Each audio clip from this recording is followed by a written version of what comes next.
Howdy, folks. I'm Charles Ham, author of Ponder on It, Pilgrims, three-time #1 international bestseller. And if you'd like to know more about it, you can go to my website, charlesham.com, and you'll learn a little more about the book and about me. It's now sold in 13 different countries. I want to talk to you today a little bit about my father and what I call the day and even the moment in time when I felt like I had become a man. I woke up one morning and I remember how nervous I felt. I was fixing to do something that I had never done before, that I could ever recall. I was about to openly defy my father. Daddy had rules when I was growing up. He had a lot of them, but two of the big ones was you don't smoke cigarettes and you don't drink coffee until you're man enough to stand flat-footed and look him in the eyes. I don't know what the thing was about coffee. I get the cigarettes, but those were two of his rules. And all the time that I was growing up, I never smoked or drank coffee. Well, this morning, I was going to do both. I had been in the Marine Corps. I joined the Marine Corps, and going through boot camp, I started smoking and also drinking coffee. And there was a period of having been gone. I was 19 years old, and I was gone for about 18 or 19 weeks, going through Marine Corps basic training and then basic infantry training while I was out at Camp Pendleton. And then I got leave and I went home for the first time and had earned the right to wear the Eagle Globe and anchor and was a Marine. Now you would think that I'd have felt like a man, and I did. I thought if I'm not now, I don't know when I ever will be. But I had to touch base with Daddy. I wanted him to recognize that. And I thought by doing it, I was going to break some of his rules and see if I could get away with it. So I woke up, I got up, and I went into the kitchen, and Daddy's sitting there at the table, and he's smoking and drinking coffee and reading the paper. And we exchanged pleasantries, and I walked over and I got myself a cup of coffee. And I walked over to the table and I set it down, and I sat down in a chair across from him at the table. I reached in my pocket and got my cigarettes out, lit one up, took a sip of my coffee, and I looked Daddy right straight in the eyes. And an almost imperceptible grin sort of broke in the corner of his mouth, but he caught himself, but he never said a word. And at that moment in time, I felt that I had tacitly been recognized by my daddy as a man, and things would never be the same ever again. He would always be my father, but now he had become my best and dearest friend, and we were equal, just a couple of guys. And it was one of the most special times in my life.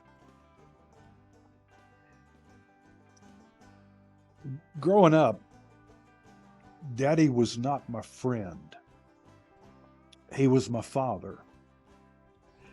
Now, he was a kind and gentle man, but he had rules and he was strict and never shouted at me, never raised his voice.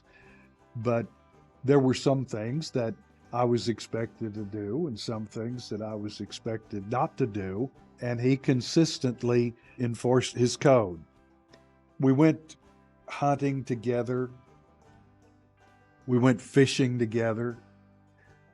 Daddy taught me to learn the ways of the forest creatures and critters.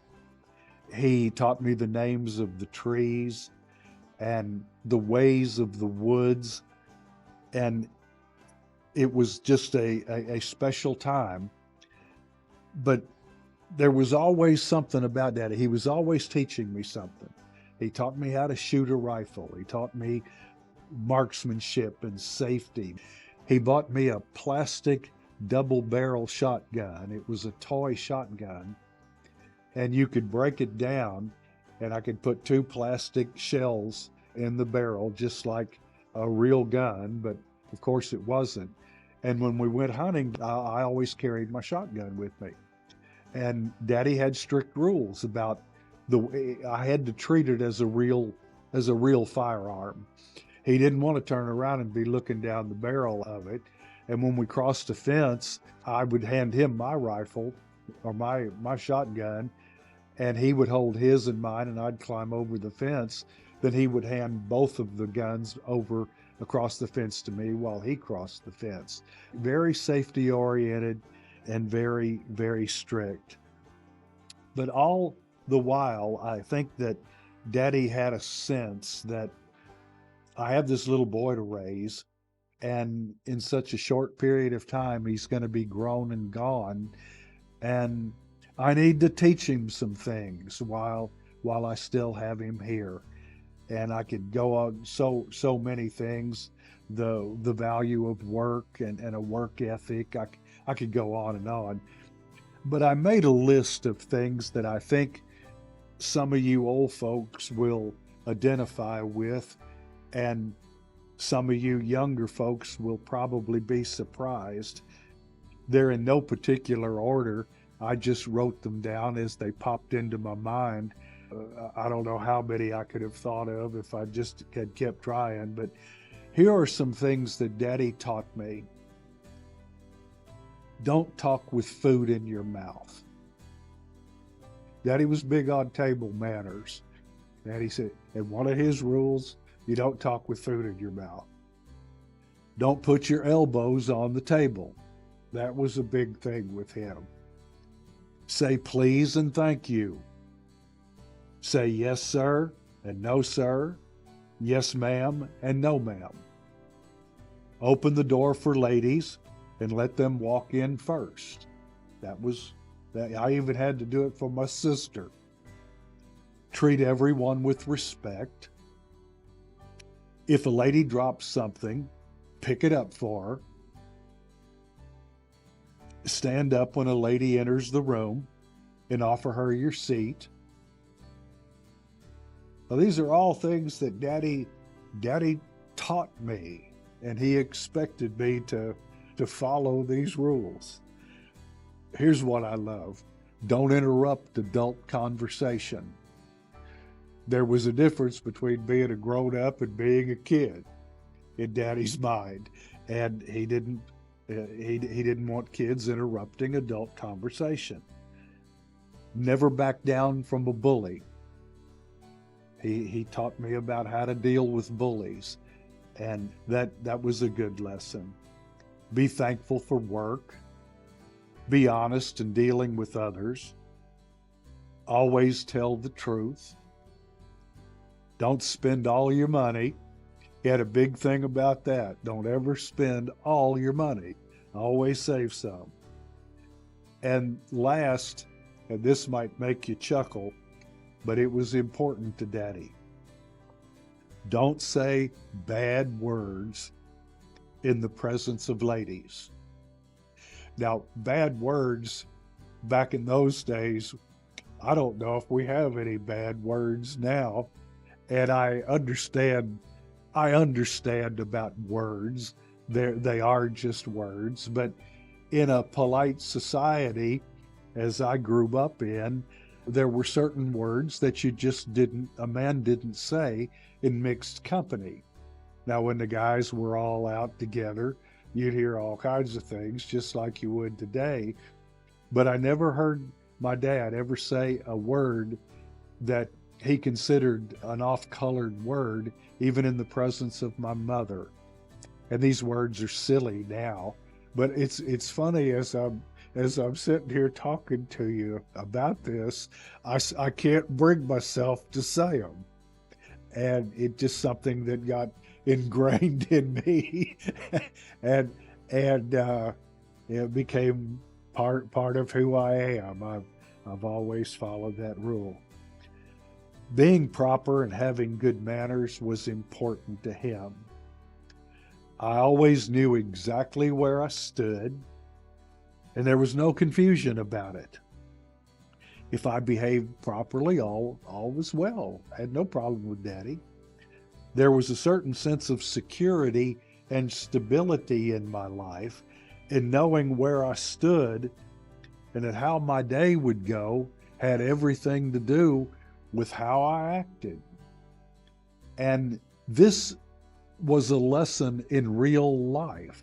There are rules that we have to follow in society and as we interface with other people. And we have to respect that. And it is what makes for a civil society where people can live together in a relative degree of harmony. But there's another word that Daddy never mentioned to me even once, and that was the word authority. He never claimed the house as some people do. He never acted like he was a boss or had some power over me in that sense. It was just a father-son relationship as he defined it in his own mind. But Daddy was an authority figure in my young life, and his rules were kind of my laws. And there would be consequences for disobedience. His look of displeasure would often be all it would take. Daddy gave you the look. You knew you was bumping up against the edge of his patience. Occasional spankings, yes, certainly that. And his authority has been a lesson and lessons that I've learned that have served me well through my adult life. Thought you might enjoy this. Times have changed, and as you can probably guess, I grew up in another time. It was a simpler time. I'm not saying it was better. I'm not saying it was worse. I'm saying it was a different time. And the raising that I got and the interrelationships that I had with people back in those days set my life on a course that I've followed for all 76 years now that I've been here on this planet. I want to leave you with some Texas grit before I go. Life lessons learned the hard way are special treasures to an old man, to be shared only with ones he deems worthy. All right. I love y'all. I'll see you on the next program. Bye-bye.